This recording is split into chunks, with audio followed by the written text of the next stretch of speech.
সারা দেশের মতো সিলেটে প্রচারণায় ব্যস্ত সময় পার করছেন প্রার্থীরা। বিস্তারিত জানাতে সিলেট ৩ আসনের মোগলাবাজার এলাকা থেকে সরাসরি যুক্ত হচ্ছেন সহকর্মী কামরুল ইসলাম মাহি। প্রচারণা কেমন দেখছেন? প্রার্থীরা, কর্মী এবং তাদের সমর্থকরা কি প্রতিশ্রুতি দিচ্ছেন, একটু বিস্তারিত জানাবেন।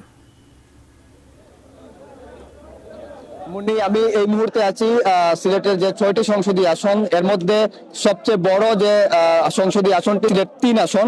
এই আসনটি বলা হয়ে থাকে আসলে প্রবাসী অধ্যুষিত যে এলাকাগুলো রয়েছে এর মধ্যে একটি, এবং এই মুহূর্তে দক্ষিণ সুরমার মোগলাবাজার এলাকায় আছে এবং মোগলাবাজার এলাকায় একটি উঠান বৈঠক অনুষ্ঠিত হচ্ছে এবং এখানকার যিনি বিএনপি মনোনীত প্রার্থী এম এ মালেক, যুক্তরাজ্য বিএনপির সাবেক সভাপতি ছিলেন, তিনি এখানে বিএনপির মনোনীত প্রার্থী হয়েছেন।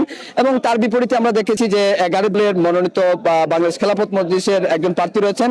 তারা মূলত বিরামভাবেই প্রচারণা চালিয়ে যাচ্ছেন। মূলত বিএনপির প্রার্থী যিনি রয়েছেন তিনি কিন্তু প্রচারণা চালাচ্ছেন এবং তিনি ভোটারদেরকে আকৃষ্ট করতে নানা রকমের বক্তব্য দিন। একটু আগেই আমরা তার বক্তব্য শুনছিলাম, তিনি বলছিলেন যে তারেক রহমানের যে ইস্তফার যে ঘোষণা রয়েছে সেই ঘোষণার মধ্যে ফ্যামিলি কার্ড এবং কৃষক কার্ডকে নিয়ে যে এরকম পরিকল্পনাগুলো রয়েছে সেই পরিকল্পনাগুলো আসলে তিনি দিচ্ছেন এবং ভোটার আকৃষ্ট করতে, বিশেষ করে নারী ভোটারদের আকৃষ্ট করতে কিন্তু তারা বিভিন্ন রকমের বক্তব্য দিচ্ছেন। এই মুহূর্তে যদি প্রার্থীর সঙ্গে আমি একটু কথা বলি, এম এ মালেক, খুবই সংক্ষিপ্তভাবে বলবেন আসলে কেমন রেসপন্স পাচ্ছেন?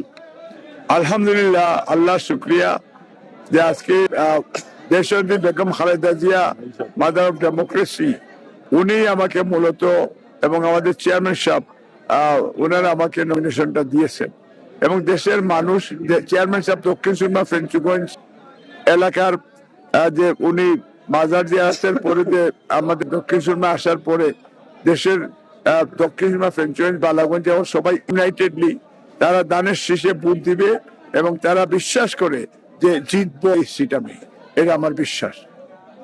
এই প্রার্থীর মতো সিলেটের কিন্তু ৬টি সংসদীয় আসনের মধ্যে সব প্রার্থীরাই মূলত প্রচারণা চালাচ্ছেন। তো সব মিলিয়ে বলা চলে নির্বাচনের যে প্রচারণা সেটি কিন্তু জমে উঠেছে। রাত থেকে দিন সব জায়গায় কিন্তু প্রার্থীরা তাদের বিরাম প্রচারণা চালিয়ে যাচ্ছেন। তো এই ছিল সিলেট থেকে আমার কাছে সর্বশেষ। মুন্নি।